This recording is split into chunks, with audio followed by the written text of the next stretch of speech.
Olá, meus amigos, um dia de muita paz para todos nós, uma paz com alegria no trabalho de Jesus. Hoje, 27 de fevereiro de 2023, estamos reunidos para estudar o livro O que é o Espiritismo. Vamos iniciar hoje o item 97, chamado de Contradições. Vamos fazer nossa prece de agradecimento antes de iniciar.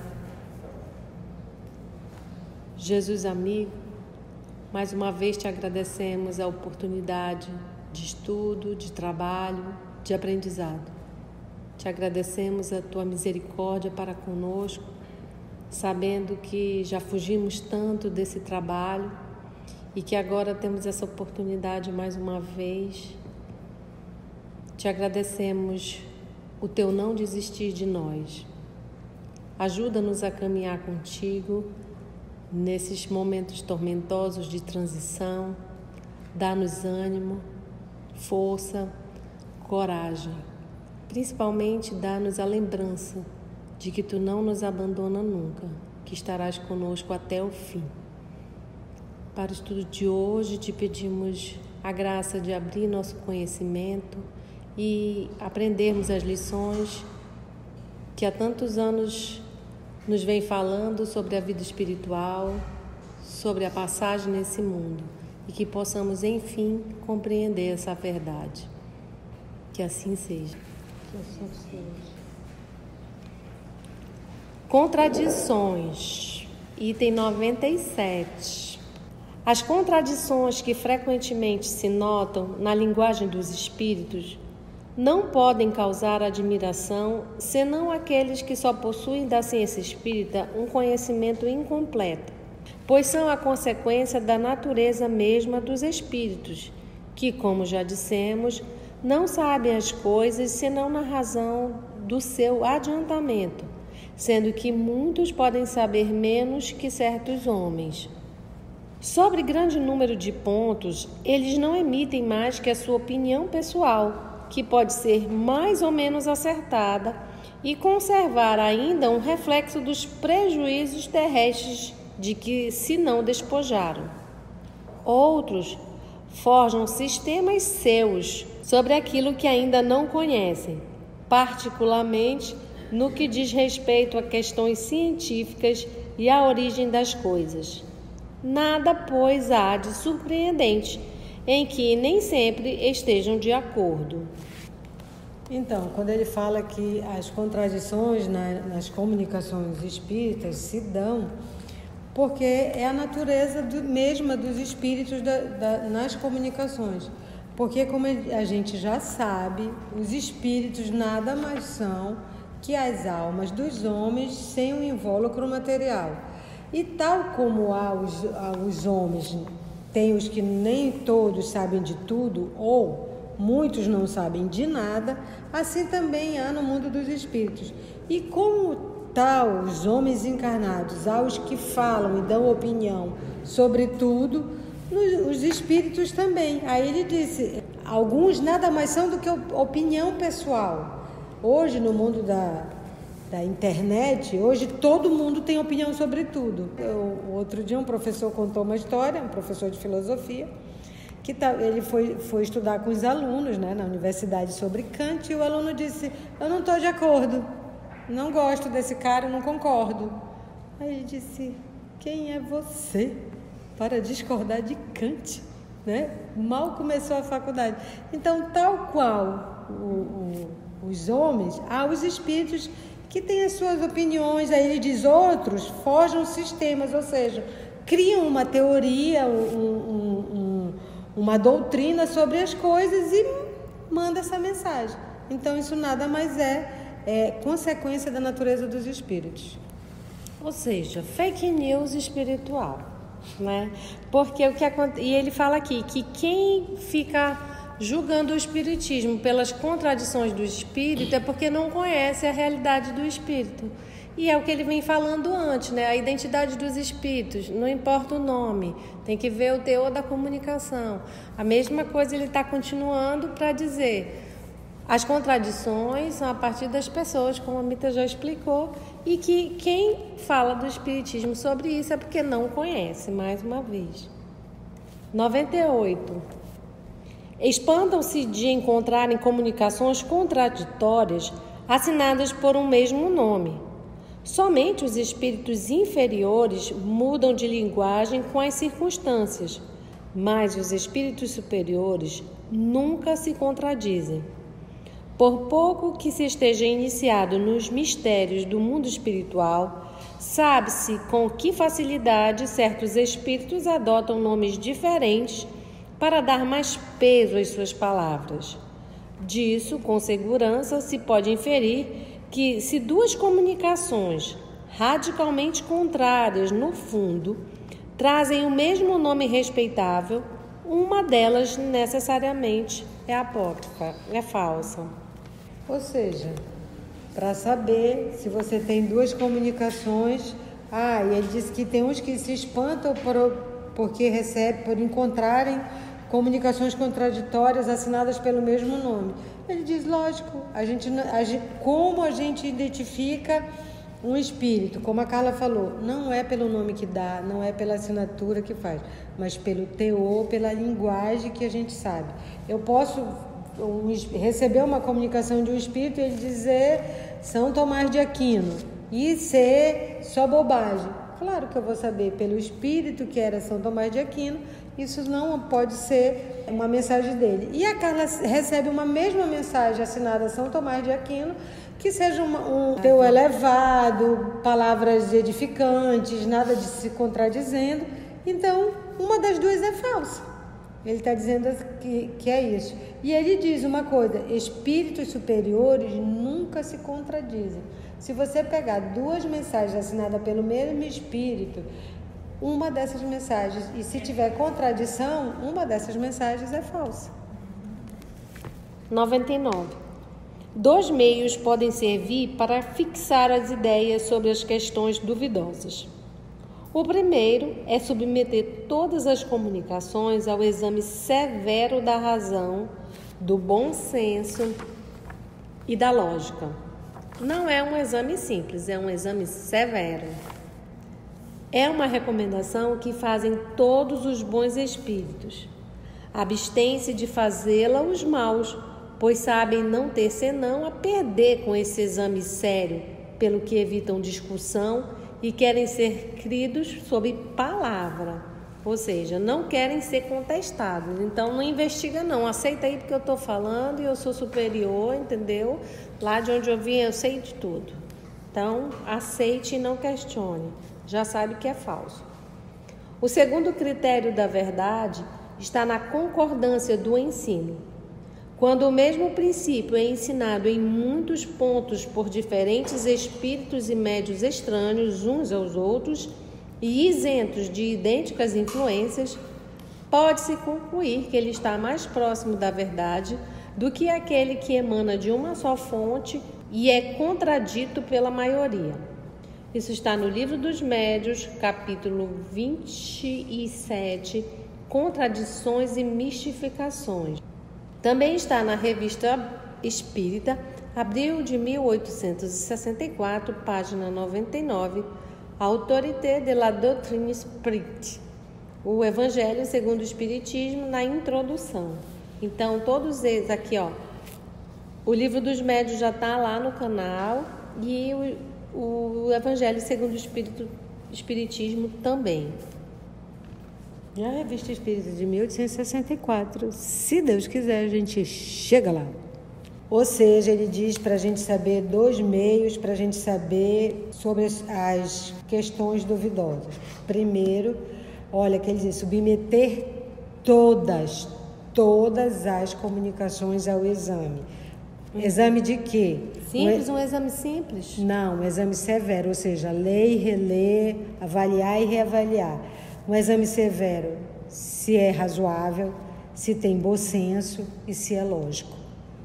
Se não for razoável, não tiver bom senso e não tiver lógica, já descarta.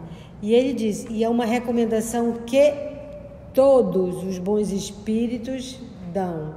Então, se você receber uma comunicação, o espírito diz, está ótimo, maravilhosa, não precisa mandar ninguém examinar, já desconfia que isso pode ser o espírito mau. E ele diz, os espíritos maus, eles querem que você acredite neles sobre a palavra. É a minha palavra, acredita e pronto. E o segundo critério, para ver se é verdade, é a concordância. O Allan Kardec fala também na introdução do Evangelho segundo o Espiritismo que ele recebia as comunicações e as mensagens de mais de 1000 centros espíritas. Então, essas comunicações, o que é que ele via? A concordância.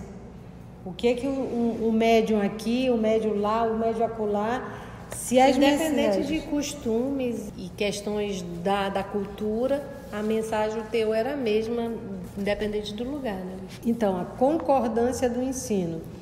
E aí, se tiver concordância, olha, e ele compilou, logo quando ele começou a estudar sobre as mesas girantes, que ele começou a fazer essa observação, como é que isso, como pode? Mesa não fala, mesa não sei o que, ele começou, o senhor chegou lá, a gente já tem uma reunião séria, a gente já tem aqui compilado, já deu para ele 50 cadernos.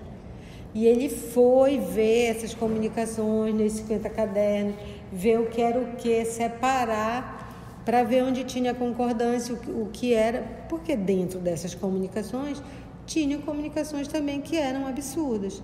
Então ele vê o exame severo da razão, do bom senso e da lógica. Fora disso, esquece. Consequências do Espiritismo. Questão 100. Ante a incerteza das revelações feitas pelos Espíritos, perguntarão: para que serve então o estudo do Espiritismo? Se todo mundo fala o que quer quando está desencarnado, para que serve esse estudo? Para provar materialmente a existência do mundo espiritual. Sendo o mundo espiritual formado pelas almas daqueles que viveram, resulta de sua admissão a prova da existência da alma e sua sobrevivência ao corpo. As almas que se manifestam nos revelam suas alegrias ou seus sofrimentos, segundo o modo por que empregaram o tempo de vida terrena.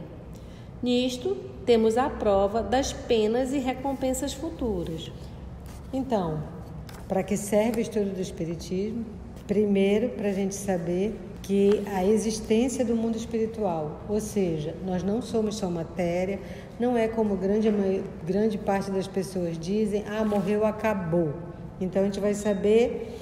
Primeiro, a existência do mundo espiritual. Depois, que o mundo espiritual é formado pelo quê? Pelas almas daqueles que viveram.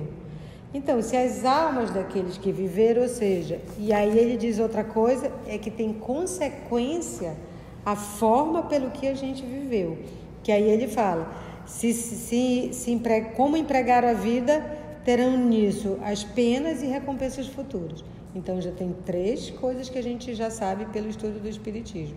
Né? Não está ao léu, né? Tem consequências do que a gente faz. Né? Então, para que serve? Para a gente saber que não é só matéria, a primeira coisa.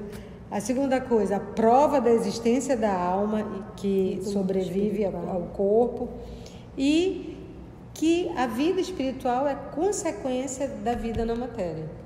Descrevendo-nos seu estado e situação, as almas ou espíritos retificam as ideias falsas que faziam da vida futura e principalmente acerca da natureza e duração das penas. Porque antes morria, vai para o céu, vai para o inferno. Já tem essa diferença, né? Já não é mais céu e inferno. Já diz da natureza e duração das penas. Porque era para sempre. Quem ganhou o céu estava na eternidade, o descanso eterno. Quem estava no inferno era queimando até... Qual é a natureza das penas? A natureza é conforme você viveu. Da natureza, de acordo com o tipo de vida, com o tipo de ações que você fez... Daí vai ser a natureza das suas penas. E a duração é eterna? Não é eterna. É eterna enquanto você permanecer obstinado no erro e não reconhecer, né? Vamos dizer assim. Você não tiver nenhum arrependimento, não cair em si. Então já muda tudo o que tinha antes, né? Passando assim a vida futura do estado de teoria vaga e incerta ao de fato conhecido e positivo, aparece a necessidade de trabalhar o mais possível durante a vida presente, que é tão curta, em proveito da vida futura, que é indefinida. Então, a vida futura sai do estado vago. Por que sai do estado de teoria vaga? Porque são as mesmas almas que vêm dizer: mas Valma vem dizer, eu não sei quem é, como é que eu vou saber? Porque pessoas que viram a descrição e o relato dizem assim: ei, eu conheço, né? Se a gente chegar numa reunião mediúnica e receber uma comunicação da Narumi, eu vou saber: ei, esse é a Narumi, ela está dizendo, sabe, lá o meu telhado, eu estava lá. Eu digo: ei, quem tinha uma questão com o telhado era a Narumi. Essa pessoa só pode ser a Narumi, né? Então, as pessoas que ainda estavam encarnadas e que viam as comunicações diziam: olha, é o fulano, é o ciclano. A gente viu na revista Espírita uma pessoa dizendo assim: olha, essa aqui era a rainha de Old, eu conhecia ela mesma, essa comunicação é a cara dela, era assim mesmo. Então, primeiro saiu desse estado de teoria vaga, incerta, para fato conhecido e positivo. Porque os médiuns não conheciam quem era o espírito, quem foi, como viveu, e dava fato de conhecer. E apareceu o quê? A necessidade do trabalhar o mais possível pelo quê? Pela minha melhora, a minha transformação moral durante a vida presente. Porque a minha transformação moral tem que ser enquanto eu estou encarnado. Suponhamos que um homem de 20 anos tenha certeza de morrer aos 25 anos.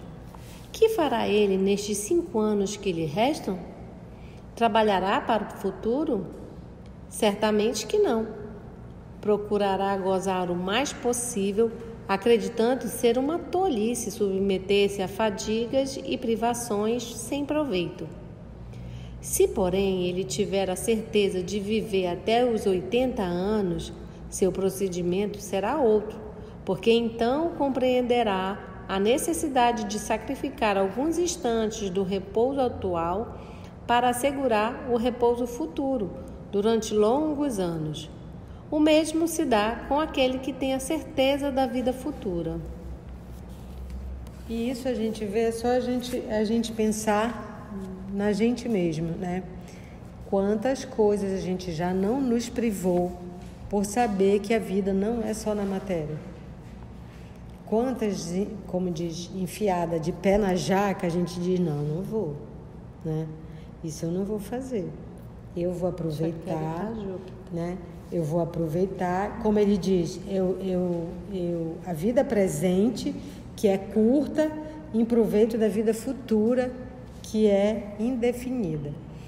E as pessoas perguntam às vezes, eu que já tenho mais de 50, né? Estava estudando de novo, fazendo facul. E as minhas colegas perguntavam: para que tu está estudando? Tu já tem... já está velha. Porque eu disse: se me algo acontecer, quando eu chegar do outro lado, eu já chego formada, né? Eu estou estudando nessa, mas eu já estou pensando, né? Eu estou projetando que a vida não é aqui. Então, eu estudo, né? Quanto mais eu me aprimorar, mais esse patrimônio vai comigo. E a gente sabe, né? Que o que a gente leva é tudo de conhecimento, de aproveitamento, de bem que a gente fez. Então, não tem idade. A gente pode fazer isso sempre. Isso já é, né, um grande avanço.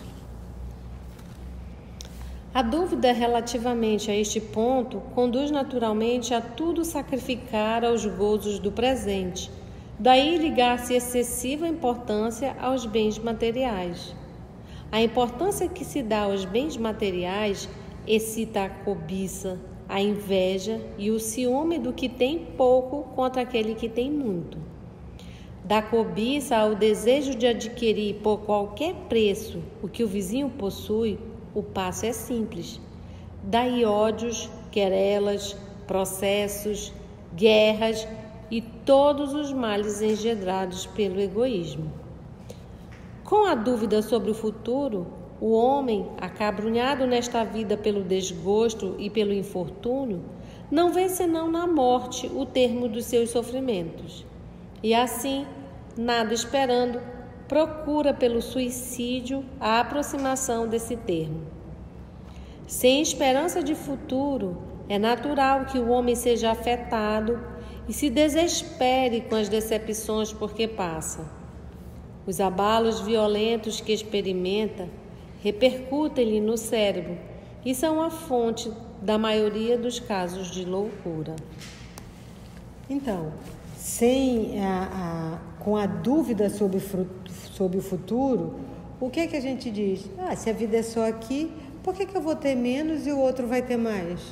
Eu vou fazer o que eu puder, o que for lícito e até o que for ilícito para conseguir igual o do vizinho. Por que ele tem que ir mais que eu? Mas se eu tenho a certeza que o estudo do Espiritismo faz, nos dá a certeza da vida futura, mais ainda nos dá a certeza do encadeamento das vidas, que uma vida é solidária à outra, né? A vida só tem uma, mas as minhas estações, vamos dizer, as minhas personalidades, uma encadeia na outra. Eu sou hoje consequência do que eu fui ontem, seja ontem, no dia anterior, como ontem, na outra vida, e eu serei amanhã consequência do hoje, tanto no imediato, amanhã eu serei o que eu fizer de mim no hoje, como na vida futura. Isso me dá o quê? Isso me dá responsabilidade, isso me dá resignação, porque eu sei que eu estou aqui, eu cheguei aonde estou pela obra das minhas próprias mãos, das minhas próprias decisões. E eu vou melhorar, ou estacionar, ou me rebelar também com as minhas decisões. Então, isso me dá toda vamos dizer assim, como é que a gente... O conhecimento e assim, eu sou o senhor, né? Cada um de nós é senhor de si mesmo. Cada um de nós, né?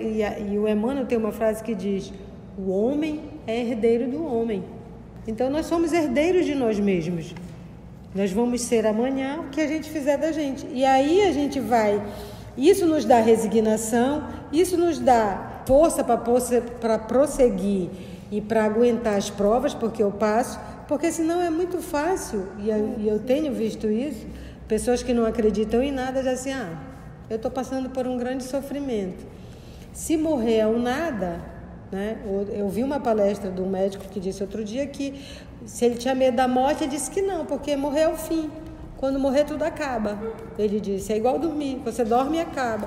Eu digo, não fala isso, que bobagem. Não acaba, não. Acaba este corpo, mas a tua alma, o teu espírito, ele é eterno. Então, ele vai continuar. E tem uma passagem no Missionários da Luz, lá numa das lições que o André aprende, que é assim: na hora da morte, espíritos em sofrimento, ou que está moribundo, ou que está numa dor muito grande, ele disse, tem coisas que acontecem que vêm com uma determinação de altas esferas que a gente não tem nem conhecimento. Então, a gente não pode nem apressar, nem pedir que acabe logo, porque a vontade do Pai, que é soberano, é muito mais misericordiosa e bondade do que a gente imagina. Então, o que para a gente, às vezes, uma vida parece inútil e em sofrimento, o Pai nunca quer nem inutilidade nem sofrimento. É aprendizado e amor. Então, a gente não tem conhecimento, a nossa visão é muito curta, muito pequena, para a gente abarcar isso.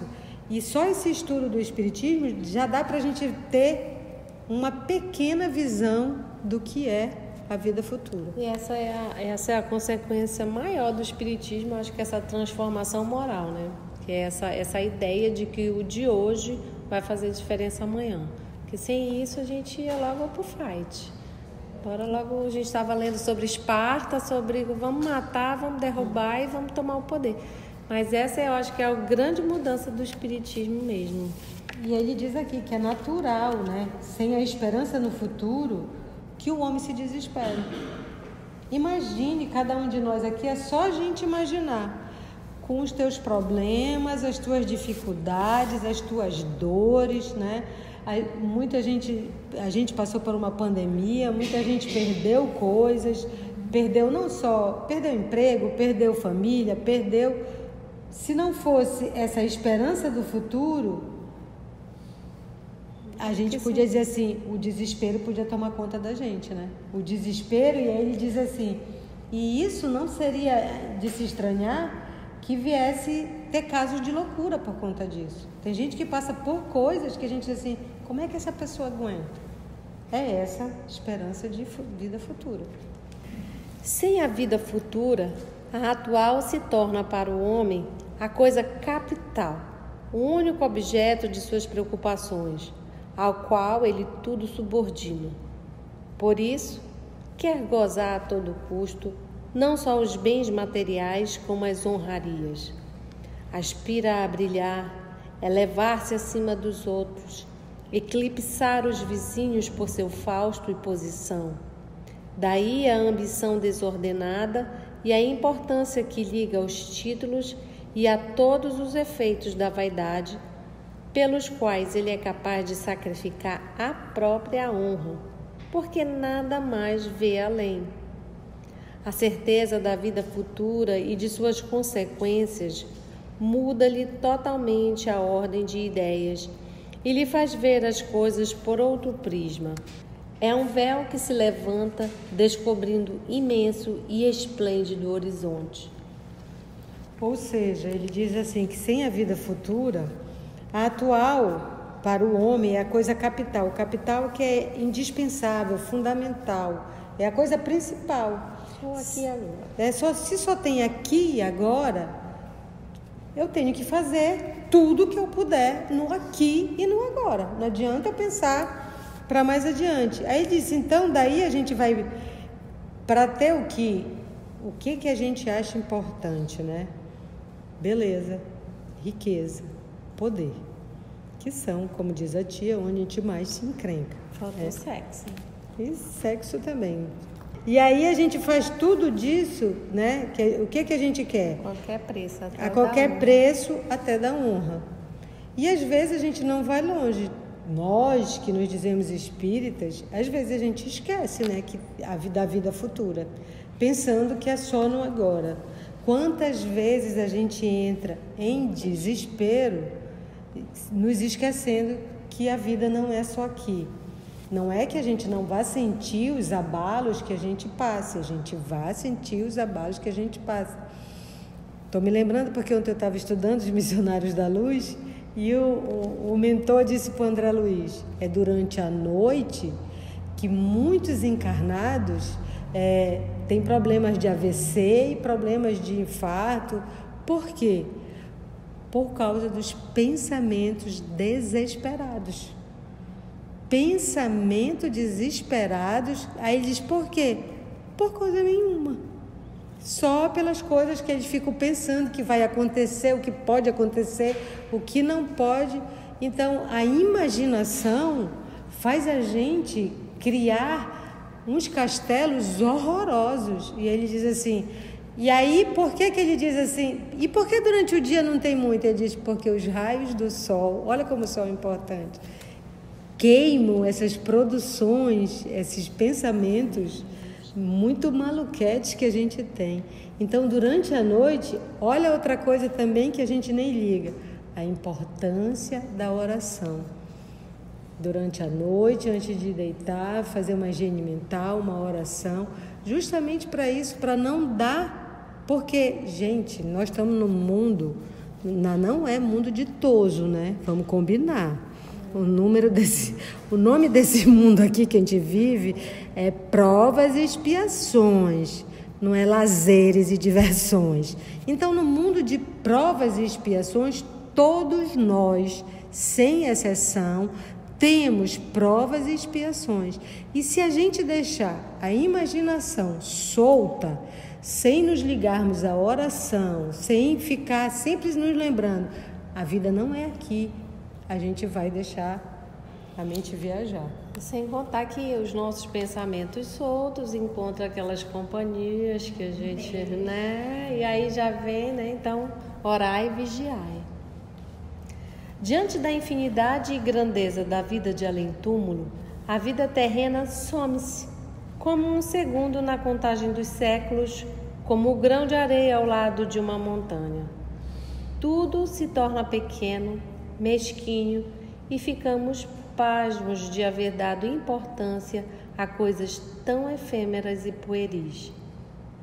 Daí, no meio dos acontecimentos da vida, uma calma, uma tranquilidade que já constituem uma felicidade, comparadas às desordens e tormentos a que nos sujeitamos, com o fito de nos elevarmos acima dos outros. Daí também, para as vicissitudes e decepções, uma indiferença que, tirando todo motivo de desespero, afasta numerosos casos de loucura e desvia forçosamente o pensamento do suicídio. E dá a resignação, desvia o pensamento do suicídio e dá a resignação de saber, tudo pelo menos para mim é assim, tudo está na ordem, não do plano divino, porque o plano divino não é para eu sofrer, mas o plano das minhas consequências, das minhas ações. Para mim era muito incompreensível quando dizer assim, eu estou passando por isso, Deus está me castigando. Deus está me castigando e eu sei, para quê? Senhor, o que foi que eu fiz? E para mim é motivo de resignação para saber assim, e tem uma mensagem do Emmanuel que é: nascestes na família que precisavas, com os pais que merecias, com as condições que te eram apropriadas para quê? Para tua educação e crescimento. Nenhum de nós nasceu. Por que a mãe da Narumi não é minha mãe? Por que a Narumi não é a minha filha? Porque se a Narumi fosse a minha filha, eu ia desencaminhar ela, porque ela é uma tchutchuquinha, eu ia só dizer, filhinha, não estuda não, fica aqui. Eu não quero ir para aula hoje. Não vai não, é tão fofinha, né? Não, tem que ser lá com a Miss para dizer, Narumi, toma já conta dessa casa, né? Então, cada um de nós está no local que é apropriado para o seu aprendizado e crescimento. Mas agora vou dizer igual a tia. Tia, mas vai ser um aprendizado e um crescimento fácil? Não, porque nós somos espíritos rebeldes. Era para ser fácil se nós fôssemos espíritos dóceis, obedientes. Mas espírito rebelde é como se o pai dizia assim, meu pai dizia, minha filha vai estudar. Não, aí tinha que me dizer assim, tu vai estudar, senão tu vai ficar de castigo. Mas hoje eu digo assim, ainda bem que o papai não deixava eu ficar na festa até de manhã, né? Mas um espírito rebelde, queria isso. Então, não, é para o nosso bem, unicamente. E assim, uma coisa que conforta é a gente saber que a gente vai responder até o último cetil, mas que Jesus estará conosco. A misericórdia dele não é pouca e a gente está sempre caindo nos braços dele. Se a gente se resignar e caminhar, ele está com a gente. E isso é uma tranquilidade que, quando a gente bota na cabeça, tudo fica no lugar, né? Não tem uma doença errada, não tem uma goteira errada na nossa vida. Está tudo no lugar certo, né? Como a Carla falou da bondade, e eu estou no Missionários da Luz. Vou ler uma parte que eu vi do Missionários da Luz que fala justamente sobre isso. A bondade divina é infinita e em todos os lugares há sempre generosas manifestações da providência paternal de Deus, confortando os tristes, acalmando os desesperados, socorrendo os ignorantes e abençoando os infelizes. Ou seja, nunca estamos sozinhos. E se a justiça divina não viesse junto com amor e misericórdia, quem de nós suportaria? Com a certeza do futuro, o homem espera e se resigna. Com a dúvida, perde a paciência porque nada espera do presente. O exame daqueles que já viveram provando que a soma da felicidade futura está na razão do progresso moral efetuado e do bem que se praticou na terra, que a soma de desditas de infelicidade está na razão dos vícios e más ações, imprime em quantos estão bem convencidos dessa verdade uma tendência, assaz natural, para fazer o bem e evitar o mal. Quando a maioria dos homens estiver convencida dessa ideia, quando ela professar esses princípios e praticar o bem, este, impreterivelmente, triunfará do mal aqui na terra. Procurarão os homens não mais se molestarem uns aos outros. Regularão suas instituições sociais, tendo em vista o bem de todos e não o proveito de alguns. Em uma palavra, compreenderão que a lei da caridade, ensinada pelo Cristo, é a fonte da felicidade, mesmo neste mundo, e assim basearão as leis civis sobre as leis da caridade. E essa caridade, como ele fala aqui, esse progresso moral, ele fala do homem individualmente, né? Claro que os mundos progridem na coletividade, mas cada um individualmente. E ele vai falando, né? A gente vai tomando consciência dessa importância, que a felicidade futura é do progresso moral do bem que eu já pratiquei, que eu já efetuei.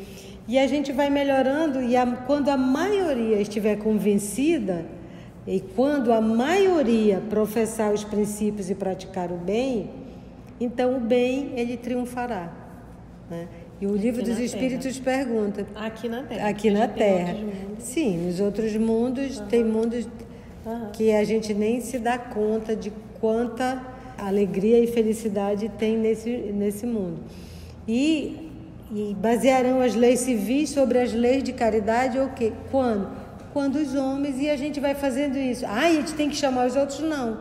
Se cada um cuidar de si, do seu mundo íntimo e começar a praticar o bem, e aí vai contagiando, e vai, quando a maioria já estiver assim, os que não se adequarem vão ter que ir para outros mundos onde poderão viver. Então, eu acho tão bacana isso, que é tão misericordioso, que assim, nós estamos aqui todos juntos, né? O Pai manda notícias para todos, ninguém está sem informação. Até aquele que é o mais materialista vem um e diz: mano, olha, tu não acha? Eu estive aqui pensando. Então chega, por qualquer meio, o Pai não abandona ninguém. Vocês viram quando ele aqui, a bondade divina chega para todos nós. E cada um vai fazer o seu esforço. E a tia na sexta-feira falou maravilhoso. Como é que a gente começa? Eu começo parando de fazer o que eu estou fazendo que seja errado, contrário às leis de Deus, né? Eu vou dizer como eu aprendi no local, e assim, tu tá cavando um buraco, tu quer sair desse buraco, qual é a primeira coisa que tu tem que fazer? Para de cavar, criatura, né? Aí eu quero sair, e cavando não rola, para de cavar. Então, primeira coisa, para de fazer o que tu sabe que te causa mal. E aí tem uma coisa que eu gosto, que o Emmanuel diz: a vida material tem consonância com a vida moral e com a vida espiritual. Então vamos lá, vamos primeiro na vida material. O que tu está fazendo para ti? Tu cuida do teu corpo? Tu cuida da tua saúde? Tu cuida de ti quanto pessoa, como diz assim, viver conforme os homens do dia? Tu toma banho todo dia? Tu te ajeita, te arruma, procura ficar só por hoje elegante, o melhor que tu puderes, dentro das tuas possibilidades? Isso já é um trato com o físico. Daí desse físico, tu vai tratar o teu moral. Como diz Joana de Ângeles, você pensa retamente, você fala dignamente e você age com retidão. Está vendo como é o encadeamento de tudo? Vem do que a gente não vê, o pensamento, o falar e o agir. E aí, eu quero melhorar. Eu paro o que eu estou fazendo, não faço mais. E aí, como bem falou a tia, o resto depois é uma luta interna. É tu contigo mesmo. Porque às vezes eu paro de fazer, mas dentro de mim eu ainda sou aquela criatura velha. Né? Ainda está lá dentro. Porque às vezes eu contenho, mas eu não educo. É preciso educar. Né? Quando Jesus diz que o Pai não quer que o pecador morra, mas a morte do pecado é assim, a educação do pecador. Cenas do próximo capítulo. Não terminamos o item 100 porque tem muita coisa, né? São muitos detalhes. São questões que essa doutrina realmente nos ensina e modifica a nossa vida, de verdade, por dentro, né? Porque é muito conhecimento para ser desprezado. E para nós que estamos aqui no estudo, faz todo sentido, né? A gente já sabe o que vai dar se a gente não fizer nossa transformação moral. E assim, agradecemos esse estudo. Vamos desenvolver a irmã Mita para fazer a prece final. Ah, Jesus, que bom estar aqui nessa hora, nesse estudo, nesses aprendizados que vão ficando para cada um de nós, encarnados e desencarnados, quem está aqui presente, quem vai ouvir mais tarde no YouTube, no Spotify, em qualquer plataforma. Que a gente possa, Senhor, não esperar grandes transformações, porque não é esse o teu objetivo. Tu não queres que nós nos tornemos santos se não é a nossa possibilidade. Mas tu quer que cada um de nós faça o seu esforço, o seu trabalho, a sua persistência na caminhada. Não temos ainda a capacidade de um Paulo de Tarso ou de uma Maria de Magdala, mas faz com que cada um de nós se arrime de coragem, de bom ânimo, porque tu disseste, eu tenho de bom ânimo para a luta, que cada um de nós tem a sua. E cada um que nós tenhamos essa convicção que a nossa luta, cada um na sua, não é nem mais forte, nem mais fraca, é a que nós podemos aguentar. Então ajuda-nos, Jesus, para que a gente não recalcitre de novo. Ajuda que na nossa teimosia feroz, que anda com a gente, essa rebeldia há tantos séculos. Ajuda-nos a sabermos obedecer, a sabermos calar, a sabermos não desanimar nas dificuldades, nas dores, nos sacrifícios que tu pedes, que às vezes são tão poucos, mas nós reclamamos tanto. Ajuda-nos a porfiarmos e a sabermos ficar contigo, porque tu estás conosco hoje e sempre, que assim seja.